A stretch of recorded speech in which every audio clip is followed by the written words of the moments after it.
thoracic spine segmentation into extension or arching. I like to do this one face down on the ground.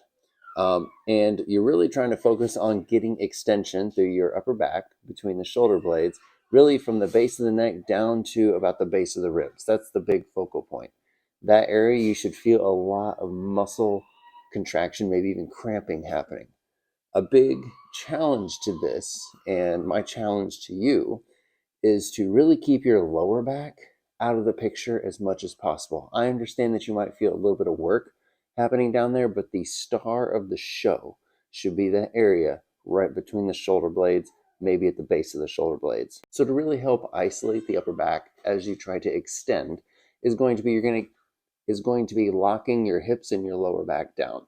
The way I do this is I squeeze my belly, my butt, and my legs as hard as I can. And you'll notice there was some motion back there when I did that. So when I'm relaxed, my lower back's kind of arching to the floor. But when I contract everything from my belly down, you'll see that my low back actually flattens out. And that's what I want. And this is going to be our starting position.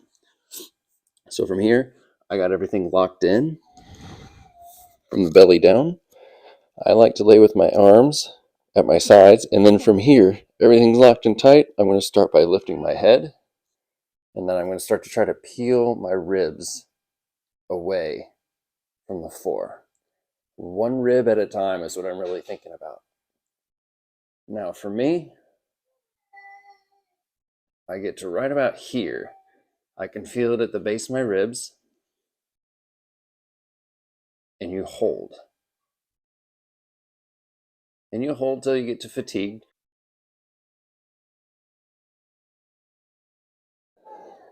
You can return back, rest.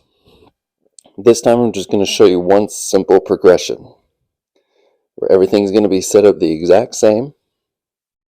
Lock the lower half of yourself down nice and tight so it doesn't move. Lifting the head away and then trying to peel the ribs off the floor. Keeping that lower half real stiff and rigid. This is about as far as I feel I can go. You can add a little bit more resistance to it by lifting those arms up, squeezing those shoulder blades back in together. But again, the star of the show has to be that area right between your shoulder blades. This is a whole body exercise. I'm sure you can hear from the strain in my voice. And you will hold.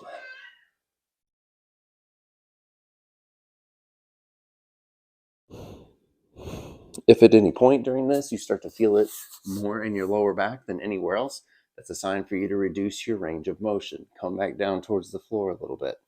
Also, you can take a moment to cut your rep short if you've hit that fatigue point.